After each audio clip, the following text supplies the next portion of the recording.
आम समस्तंकर पिलादिने गोटे ना गोटे प्रिय खेलना तो निश्चय थिबो जहाँ आमर सांग पाल्टी जाए। किंतु आजी आमे जापानर एक एमिति सत कहानी विषय कथा हेबा जहाँ पिलादिनर एई सुंदर भावना को एक भयानक रूप देई थाए। टिके भाबंतु तो जदि कहार सेही प्रिय खेलना तांकु केबे भी एका छाड़िलानी तो एही गोटिए प्रश्न ही आगको आसिबाकु थिबा भयर संकेत देउछि। तेबे चलंतु सीधा कहानी भितर को जिबा। कथाटा हेउछि 1918 मसिया जापानर। सेठारे रहुथिबा जणे 17 वर्षर पिला एइकिची सुजोकी निज सान भौणी किकोकु बहुत भल पाउथला। आउ किकोकर चतुर्थ जन्मदिन आसुथिला, तेणु से भौणी पई किछि खास करिबाकु चाहुथला। देखंतु सेमानंको परिवारर आर्थिक अवस्था सेतेटा भल नथिला। बापा जणे श्रमिक आउ माँ सिलाई काम करुथिले। एमती परिस्थिति रे गोटे भल कंढेई किनिबा बहुत कष्ट थिला। किंतु एइकी पई भौनीर खुशीटु बड़ आउ किछि नथिला। आउ जानिचंती एइकिची पूरा गोटे मास धरी छोटोमोटो काम करी पैसा जोगाड़ कला। एथरु ही जणा पडुछि जे से निज भौणीकु केते भल पाउथला। शेषरे बजारे खोजु खोजु ता नजर गोटे अद्भुत कंढेई उपरे पड़िला। ता चेहरारे एक अजब शांति थिला, हेले आखिगुड़िक एते गभीर थिला जे लागुथिला सते जेमिति से सबु किछि देखि पारुछि। एई किछिकु सेटा बहुत पसंद आसिला आउ से ताकु किणी नेला। जन्मदिनरे सेही कंढेईकु पाई किकुकर खुशी कहिले नसरे। आउ तापरे दुहिंको भितरे एमिति एक संपर्क गढ़ी उठिला जाहा विषयरे केही केबे भाबिबि नथिले। किकुको सेई कंढेईर ना देला ओकिको। से तार चुटी कुंडाउथिला, ताकु गाधौथिला, माने दिनराति सबुबेले तांको निज पाखरे रखुथिला। सते जेमिति ओकिको तार सबुठु प्रिय सांग थिला। हेले ए खुशी बेसी दिन रहिलानी। हठात दिने खेळु खेळु किकुकु भयंकर ज्वर हेला। परे जणा पड़िला जे ताकु मेलेरिया होई जाइछि। एति जंत्रणा सत्वे भी किकुकु निज शेष मुहूर्त पर्यंत सेही ओकिकु कंढेईकु छातीरु अलगा करि नथिला। आउ शेषरे सेही कंढेईकु धरि ही तार जीवन चलीगला।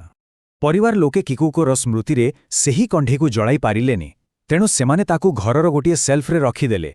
आउ एइठु ही आरंभ हेला सेही भयानक कहानीर असल अध्याय। प्रथमे तो रातिरे हल्का हसिबा और कथा आबार शब्द शुणागला, किंतु असल डर सेतेबेले लागिला जेतेबेले दिने एई किछि देखिला जे कंढेईर केश निजकु निजे लंबा होई जाइछि।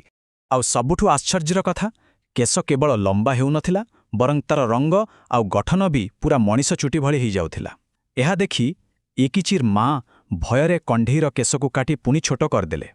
किंतु सेमाने जानि नथिले जे कंढेईर केश काटिबा तांको जीवनर सबुठारु बड़ भूल हेबाकु जाउछि। एहा परे घटना आहुरी भयंकर रूप नेला। सेही रातिरे एकिचिर माँ एक भयानक स्वप्न देखिले। आ जेतेबेले से चित्कार करी उठिले, देखिले कि सतसतिका ओकिकु कंढेईटा तांको छाती उपरे बसिछि। धीरे धीरे परिवार समस्तंकु एही भली खराब स्वप्न आसिबाकु लागिला। कथा एबे आउ खाली चुटी बढ़िबारे सीमित नथिला, कंढेईटा एबे निजे चलप्रचल हेउथिला।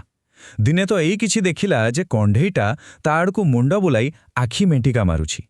ए दृश्य परे सेमानंकर होश उड़ीवाला। शेषरे डरी जाई बापा कंढेईटिकु नेई पाख पड़ियारे पोती देले। किंतु सेही रातिरे घरर कबाटरे केही जोररे बाड़ेइबाकु लागिला। जेतेबेले से कबाट खोलिले से देखिले से ओकिकु कंढेई सामनारे ठिया होइछि। आउ तापरे केही किछि बुझिबा आगरु कंढेईर केश बापांक बेकरे गुड़ेई होइगला। आउ तांको तंटी चिपिबाकु लागिला। बहुत कष्टरे जेतेबेले एई किछि जोररे किकुको बोली पाटी कला, सेतेबेले जाई कंढेईटा शांत पड़िला। वर्ष परे वर्ष बीती चलिला, किंतु ए जंत्रणारु सुजुकी परिवार को मुक्ति मिलिला नहीं। बरं प्रतिवर्ष किकुकर जन्मदिन आसिले एई भयानक घटना आहुरी बढ़ी जाउथिला। गोटिए कि 2 वर्ष नुहे, पूरा 20 वर्ष। भाभी पारुचंती पूरा 20 वर्ष धरी सेमाने एही भयंकर कंढेई सहित रहिबाकू बाध्य होइथिले। शेषरे सबुआडु निराश होई सेमाने गोटे बड़ निष्पत्ति नेले। सेमाने सेही कंढेईकु मानेंजी नामक एक बौद्ध मंदिरर साधुमानंकु देइदेले। किंतु मंदिरर साधुमाने मध्य सेही अभिशप्त कंढेईकु शुद्ध करि पारिले नाही। तेबे आसंतु जानिबा आजिर दिनरे सेही कंढेईर कौन हेला, सेईटा एबे केउठी अछि। विश्वास करिवा कष्ट, किंतु प्राय 100 वर्षरु अधिक समय हेलानी सेही कंढेईटी सेही मंदिररे ही अछि। आउ आजि भी तार केश जणे जीवंत मଣିଷ परि बढ़ुछि, जाहाकु मंदिरर साधुमाने समय समय काटंती। हेले सबुठु डर लागिबा भली कथा हेउछि एबे सेथिरे एक नुआ परिवर्तन देखा जाइछि। कुहा जाउछि जे कंढेईर पाटी धीरे धीरे खोलुछि, आउ ता भितरे मଣିଷ परि दांत मध्य बढ़िबारे लागिछि। ତେବେ ପ୍ରଶ୍ନ ଉଠୁଛି, ଏହା ପଛର ସତ କ'ଣ? କ'ଣ ସତରେ କିକୁକର ଆତ୍ମା ସେହି କଣ୍ଢେଇରେ ଅଛି, ନା ଏହା ପଛରେ ଆହୁରି କିଛି ଗଭୀର ଅନ୍ଧକାରମୟ ରହସ୍ୟ ଲୁଚି ରହି